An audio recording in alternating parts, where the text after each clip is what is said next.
right. Good morning and welcome to our fall PowHErcircle Challenge 2019.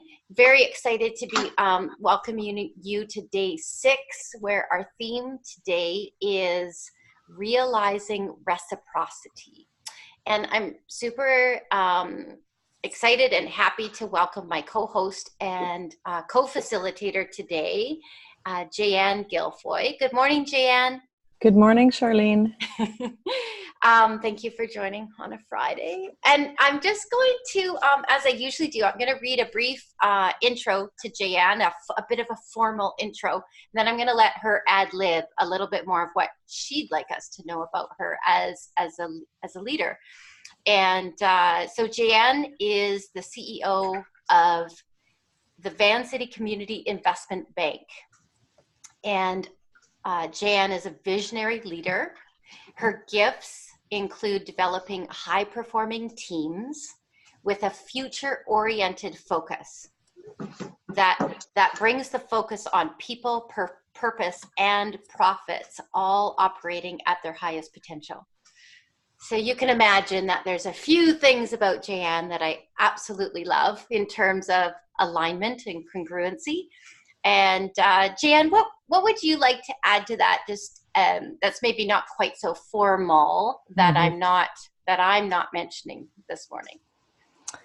Yeah, I guess life's a journey, right? And so so even though things you say that, it's always a thing that is in progress, right? Trying to find that right balance between creating an environment or an organization that can achieve all of those things at one time, right? So like as a leader, constantly trying to figure out what the right balance is between, self, others, the world. I think leading an organization and looking at people, prosperity, and purpose is the same sort of thing, right? You're always trying to calibrate it. So that would be sort of where I see the world right now.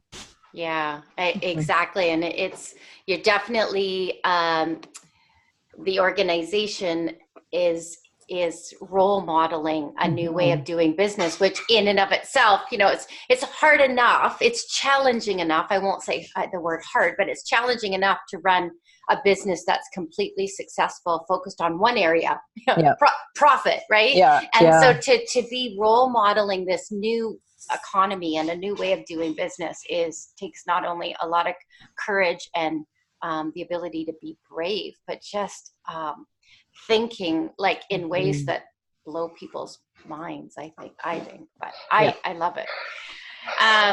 So not long ago, Jayanne and I were having lunch, and I'm just going to mute you if you're not muted. Anybody here? Just to any background noise.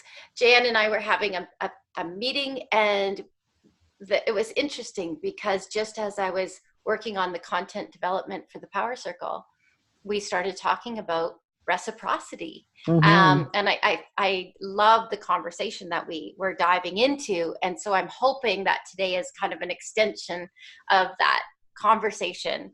And I'll frame it just briefly by a couple of things that you'll see today in your email. One is just a question to ask yourself. Imagine for a moment the exponential potential of up-leveled reciprocity. If we could shift our experience of it to fully realize on its leveraging capacity for impact. So it's just another conversation I'd love to have on, do we really understand the concept of reciprocity? Are we limiting it to this tiny little box about, oh yeah, I know reciprocity, it's about creating the win-win. And so Jayanne, I wanted to start by asking you to maybe provide some context for us on your thoughts around that question. How do we dance into that win-win, but take it a whole level further and expand our role and our view on reciprocity in action? And why do you think it's important for us to do so? Yeah, so I read a quote. I was doing a little bit of research on what reciprocity meant. Going to places like the dictionary, and I found this quote from an organization that does some leadership development around inclusive leadership. And the way they described it is that reciprocity is the equitable and generous exchange of value in a high performance relationship.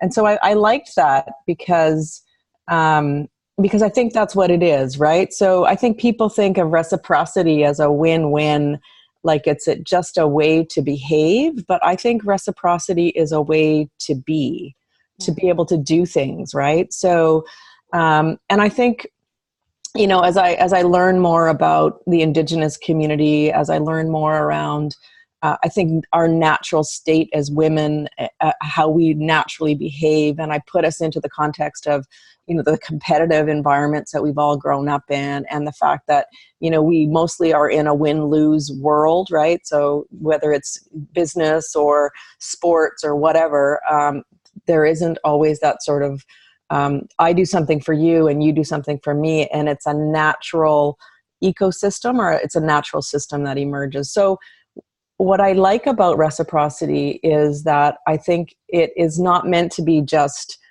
I'm nice to you and you're nice to me. It's actually meant to be, there's outcomes that come with it, right? So the idea that if we can come together in a way that's more circular than maybe linear, and I bring something, I have goods that I need, or I have a service that I can provide, and you have something, then together we can be bigger than we are sort of independent, right? So I think that is a way. I think it's a way that's emerging. I've worked now in a cooperative organization for about 11 years, so 2 credit unions. And within the cooperative values, and you think about organizations like MEC, I think Danone is a cooperative.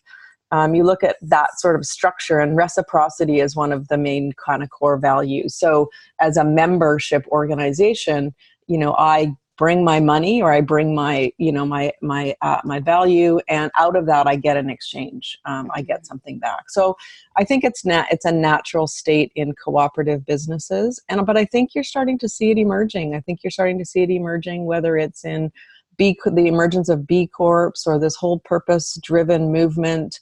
I look at Patagonia as, the organization that's really trying to, drive climate change and do things differently. And one of their core statements is that they started as a band of climbers, right? So this idea that they come together and they've done some sort of exchange that makes them stronger. So I really fundamentally think it is a new way. I think it leads to win-win, and I think it leads to better, greater, exponential outcomes. It's more complex for sure in terms of how you exchange ideas or exchange goods. It requires trust, right? It requires an intention to come at it in a positive way. But I think it is a way that we need to be more attuned to, and I think it's a way that people can get behind, and people can drive through the crazy complexities of today's business world or social systems. Could you read the quote one more time? I'd like us to reflect on it, and I missed the last part. I'd love for us to reflect on it one more time after your comments.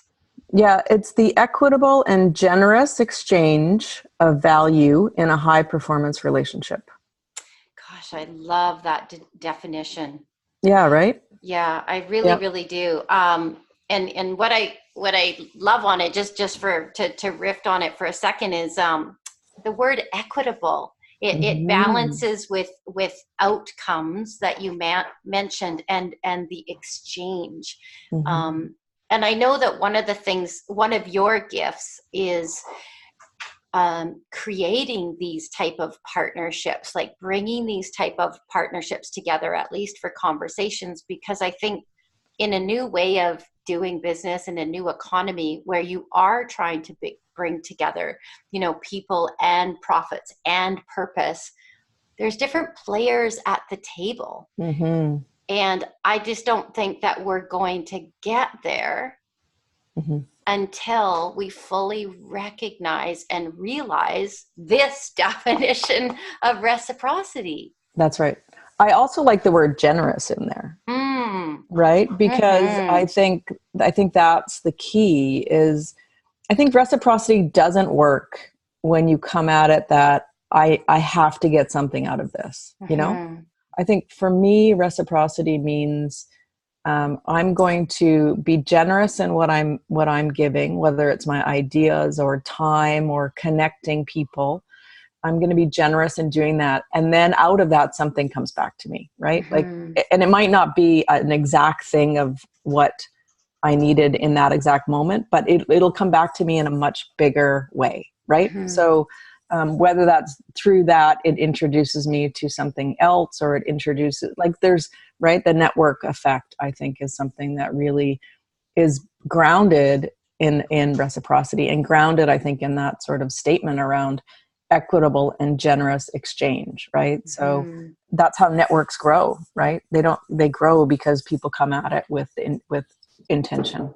Mm-hmm. Mm-hmm. Yeah, no, Yeah. I certainly agree. It's interesting too, like that as we go down this path, the the way that we do business, like the model is also kind of shifting and changing. Because what I found, even in my personal experience right now, I'm speaking to women about the only term I can use right now, because I don't have a definite, a term is like joint venture, because Yeah. I think you're looking for that next level of working together, like that Mm-hmm. deeper level of partnership. But then the Mm-hmm. word partnership has a bunch of terms too. So it's, bringing together those partners that all fit the puzzle pieces. But then then you kind of trip over that model of what Mm-hmm. that looks like to work together. So that's something that I think we're um, talking about and kind of exploring as well, because I think without those models and pods of doing business together in very specific ways, we're holding ourselves back. Mm-hmm. For sure. Yep. Yeah. Yeah, Mm-hmm. very, very interesting. I'm curious in some of your work right now with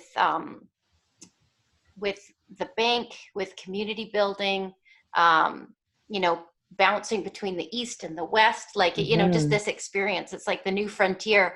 Mm-hmm. I'm wondering how reciprocity, the current learnings, like the what's in front of you right now, so obvious that you can't not share it. Let's say Mm-hmm. the Mm-hmm. good, the bad, and the ugly.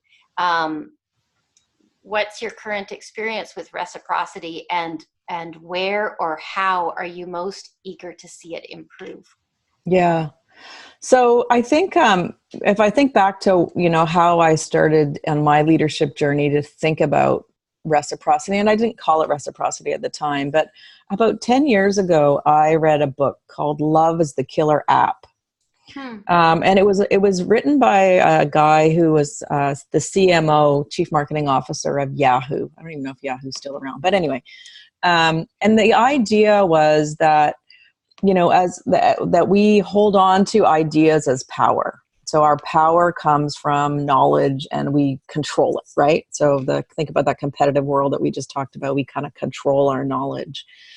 But in this new world that we've entered, where you can do anything you want on the internet for free, right? The whole open source kind of thinking, right? So the idea of his was that you need to give love. So love is actually the killer app. It's not the design of a new thing, but to give love means you're generously giving of your thoughts, ideas, all that kind of stuff. So I started practicing that as a leadership way of being, right? Making sure that anytime somebody asks me to mentor them or help them or connect them, and I have kids who are now entering the workforce, so all of their friends, like, I never say no to anybody who needs help, right? In terms of whatever that is. Like, I had lunch with a friend the other day, and she needed help on a new business model, and I've already connected her. So I read this book and I thought there's something here, and I think I was kind of practicing it, but I really intentionally set out to start practicing this idea that Hmm. the more you give, the more you get. Mhm. And so I've been using that sort of approach, particularly going into a new market. So the bank is new in Toronto, starting in Toronto, want to go national. And so how do we do that? And in the land of financial institutions, you know, all the big banks, I think 30% of the people who live in the Greater Toronto area either work for or have a family member that works for one of the big five banks. So just in that sort of like, it's just a very competitive space. Mhm. And one of the things I think that I learned as a leader, and also that Van City is great at, is I'm a natural connector. So, you know, if I do strength finders, we do strengths finders as an assessment tool, and an arranger is kind of one of my core strengths. So I've been doing that, like you and I have talked. I've been going out and meeting people and connecting and connecting networks and creating networks and finding those places where the intersection of public issues or community issues and money or knowledge or experience come together. And so we are definitely starting to see rewards around financing needs coming to us, brand building, all that kind of stuff, by just going out there and being in those community conversations and not expecting that they're going to come to us for financing, but really trying to help identify what the problem is and then coming at that problem collectively so that we can help. We can either link them to somebody who can help them, or we get in the middle and we kind of work together as a partnership or a network or whatever you want to call it. And I know partnership's a tricky word. Like, I think we've even put on our website that we are going to be partners as a financial institution. And we debated about that because, you know, it comes with all kinds of legal expectations about a partnership. But at the core, partner means we're going to help each other, right? That back to that reciprocity thing. We're partners. We're equals. Partners mean you're kind of coming at it, you know, equally. So yeah, I think it's been it's certainly a way. It's a slower way on some level, right? Than going at something and being like uber competitive with something. But so it takes more time at the front end, but then I think you reap more benefits at the back end. Mm-hmm. Jan, can you repeat the name of the book, the app book that you were mentioning? Yeah, it's called Love is the Killer App. Okay, I will put that on our Facebook group too as well. I don't know if you can find it anymore. It's an old book, and I don't know, maybe 30 people read it. I don't know, but I did. So I'm curious if you could reflect on, just because you brought it up, that your number one core strength from Strength Finders. Could you reflect just a little bit on the definition or of that? Yeah. And arranger means that you naturally like, that's what you do. You arrange things around problems. You arrange people around issues. You gather lots of people and you put them in a room and you understand how to make things happen by arranging them. So yeah. Yeah, I know, like from our conversations, just the way that you see things, I so admire, and I get really excited about, because that's exactly it. You take a look at, you know, one or some of the issues that are fundamentally, you know, plaguing Canadian women and their families, you know, these issues that are trying to be tackled by government or whatnot. And then you just take this real kind of grassroots, heart-centered approach, and you kind of go, okay, who's a social innovator, or, you know, a social enterprise that's actually doing something about this? Who do they need to meet? Is there financing needed? Like, and you literally do that. You're like this hub with all these spokes that come out, and because of the leadership position and the reputation and the position of influence that you hold now, like, you are able to convene the right people that need to start talking, and then that's how, you know, the traction happens. I just think it's really exciting, and I think the way that you're leading that needs to be replicated. Yeah, thank you. Yeah, like I said, it's a slower, you know, when you look at having to deliver results and having to, you know, meet expectations. I think it can be a bit of a slower way, but I do think I think if you think about trust as a fundamental requirement for any relationship, right? Whether that's I work for you or you work for me, or I use your services or whatever, trust is kind of the core foundation, right? So it's a way of building trust, but you also have to also be, I think the other thing about reciprocity is you cannot, like, you need to have something out of it. Right. The Right. outcomes, back The to that outcomes have, equity, right? yeah, it can't be that you're just giving with not getting anything in Exactly. return. Clarity, Yes, clarity. for Yeah. sure. For sure. I Yeah. 100% agree. Yeah. Just in my final comments, and then I'll turn it back to you. Reciprocity is definitely something that Powerhouse is stretching into. Mm-hmm. Really role modeling what the full potential of reciprocity can and will look like.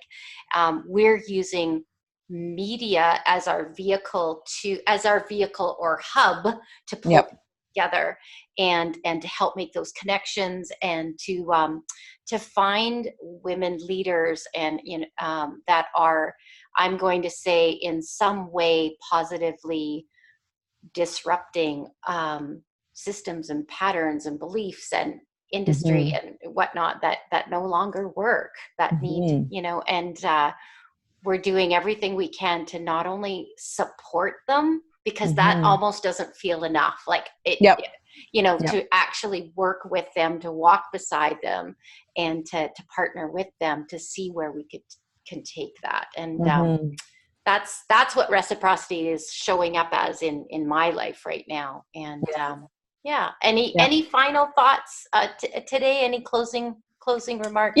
know, I think the final thought, I think the question you asked was what's working and not what's not working. So I think the one thing that's not working for me, it's not moving fast enough. And, I don't know how many times I'm in a conversation with somebody and I go, okay, they want to do X, Y, Z. And I go, well, there's this other organization over here doing X, Y, Z. Why don't you just like combine forces and go, right? So instead, what happens is they go meet with XYZ and then they try to do everything XYZ is doing inside their organization. And then it's less efficient, it's slower. So I think I agree with you. I see this vision of an ecosystem, of a network that shows, here's what Charlene's best at, here's what Jayan's best at, here's what, somebody else is best at, and combining that to deliver something that everybody gets something out of, right? And I'm back to that scale, back to exponential change. It's really difficult to do that in a siloed kind of way, right? But there's this sort of human behavior we have around, I just need to do it myself. And so, Right. how do we get out of that? I think is the big challenge, but a huge opportunity. Mm-hmm. I do too, and I get super excited about talking about it, and Yeah. I think like you said, the starting point is getting really clear on what your greatest strength and gift is, and then putting it out there visibly. Yeah. Let's just say through a portrait, and knowing what you're, knowing who, it's like a beacon, like knowing what you're looking for and who you're looking for, so that it's easy to match people up. And I honestly think powerful women, because of what you said at the very beginning, our natural state as women is to operate from this level, in our natural state. And I think because of my inherent Indigenous background, this is what I'm drawn to. And so I'm like, okay, if we can lead this from a powerful woman point of view, I think we can really create that ripple. And that's what I get excited about. Yeah, I get so excited about that too, Char. Yeah, like, cool. I totally agree with you. Yeah. Oh, such a great conversation. Thank you so much for taking time this morning. I really appreciate it. I will just pop into the Facebook group with a few remarks and homework for today. Can't believe it's day 6 of our Power Circle Challenge. And thank you all for being here live this morning as well. I really appreciate it. Thank you, Jayan. Have a great day. You too. Okay, see you. Bye. Bye now.